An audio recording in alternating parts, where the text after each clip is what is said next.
అద్దె ఇంట్లో కష్టాలు వీడియోలోకి వెళ్ళే ముందు ఒక లైక్ ఇవ్వండి. అలాగే ఇది నా కొత్త ఛానల్, సపోర్ట్ చేయండి. నా పాత ఛానల్ కూడా ఉంది, నేను డిస్క్రిప్షన్లో నేమ్ అయితే ఇస్తాను. ఇంట్రెస్ట్ ఉన్న వాళ్ళు వెళ్ళి సబ్స్క్రైబ్ చేసుకున్న వాళ్ళు ఖచ్చితంగా నాకు కామెంట్ అయితే పెట్టండి. ఏం లేదండి, అద్దె ఇంటి కష్టాలు ఎలా ఉంటాయంటే, మనకి సొంత ఇల్లు, సొంత భూములు అన్నీ ఉన్న పిల్లల చదువు కోసం అయితే టౌన్లోకి అయితే రావాలి అనమాట. మేము చేసిండేది కూడా అదే అనమాట.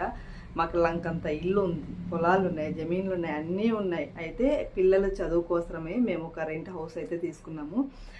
ఇప్పుడు దాదాపు 8 సంవత్సరాల నుంచి 3 ఇండ్లు అయితే మారినాము. ఇప్పుడు 4వ ఇంటికి అయితే వచ్చినాము. కానీ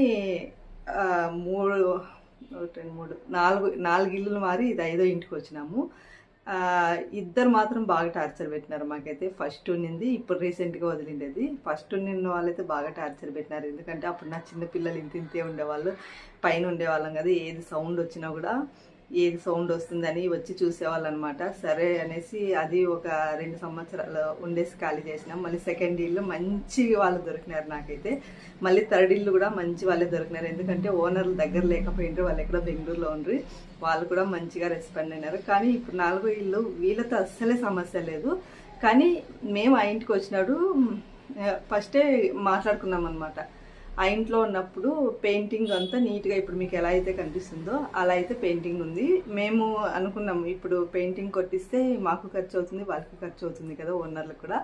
ఇల్లు నీట్గానే ఉంది, ఇంకా ఇప్పటికిప్పుడు కొట్టేయాలంటే టైం పడుతుంది కదా, వద్దులే అన్నాం. మేము వద్దన్నాం, ఓనర్లు కూడా వద్దన్నారు. అయితే వాళ్ళు ఏం చేసినారంటే, ఇప్పుడు మేము 2 సంవత్సరాలు ఉండి ఆ ఇల్లుని అయితే ఖాళీ చేసేసినాము. 15,000 పట్టుకున్నారు, 16,000 పట్టుకున్నారు పెయింటింగ్కి. అంటే మాకు పెయింట్ వేసి ఇవ్వలేదు. వేసి ఇచ్చిండే సరే పట్టుకొని అనేవాళ్ళం, మాకు పెయింట్ వేసి ఇవ్వలేదు కదా, ఎవరో ఖాళీ చేసిండే. తర్వాత మేమైతే వచ్చేసినాం, నీట్గా ఉందిలే వద్దులే అనేసి. మేము కరెక్ట్గా 2 సంవత్సరాల నుండి ఇప్పుడు ఖాళీ చేస్తే 16,000 పట్టుకున్నారు. మాకు ఎంత బాధ అయిందో తెలిసిన.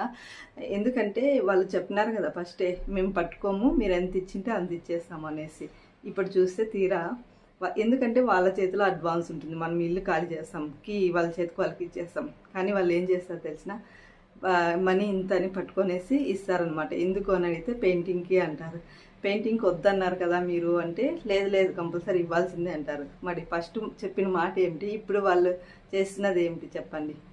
భార్య సన్మానించి పసుపు కుంకంలో నాకు చీర పెట్టి ఇస్తే భర్త ఇలా మమ్మల్ని కంటితడి పెట్టించి ఇంకా మా ఆయన ఏమన్నాడో తెలిసిన, మనం ఎన్నెన్నో ఖర్చులు పెడుతూ ఉంటాము, ఈ 15,000 కూడా అలా ఖర్చు పెట్టినాం అనుకో, నువ్వేం బాధపడద్దు, ఒక చోట పోతే ఇంకో చోట దేవుడు ఇస్తాడు, సరేలే. ఆ ఇంటి అక్క అయితే నీకు మంచిగా రిసీవ్ చేసుకొని వెళ్ళేటప్పుడు వాళ్ళ ఇంటి ఆడపడుచుగా నీకు పసుపు కుంకం ఇచ్చి పంపించింది కదా సంతోషంగా.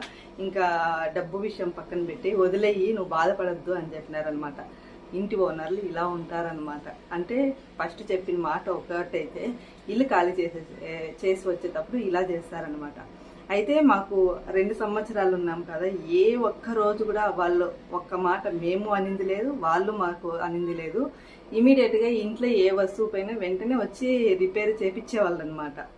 అంత మంచి వాళ్ళు. కానీ లాస్ట్లో ఏమైందో తెలీదు. పోనీ ఫస్ట్లోనే మేము పెయింటింగ్ డబ్బులు పట్టుకుంటాము అని చెప్పితే మేము కూడా అంత ఫీల్ అయ్యేవాళ్ళం కాదనమాట. అప్పుడు వద్దని ఇప్పుడు తీసుకున్నారంటే ఎవరికైనా బాధ అనిపిస్తుంది. 16,000-17,000 ఊరికి ఎవరికి రావు కదా. ఇలా చేయకూడదు అనమాట. ఇలా చేస్తేనే బాధపడతారు ఎవరైనా. మీరు ఫస్ట్ ఏం చెప్పింటే దానికి ఇంకా 2,000 ఎక్స్ట్రా తీసుకున్నా సంతోషమే అనమాట. అప్పుడు వద్దని ఇప్పుడు తీసుకున్నారంటే ఎవరికైనా బాధ. అద్దె ఇంటి కష్టాలంటే ఇలా ఉంటాయి, తప్పదు. మనకు అన్నీ ఉన్నా కూడా కొద్ది రోజులు పిల్లల కోసం అద్దె ఇల్లు కష్టాలు ఇలానే ఉంటాయి అనమాట.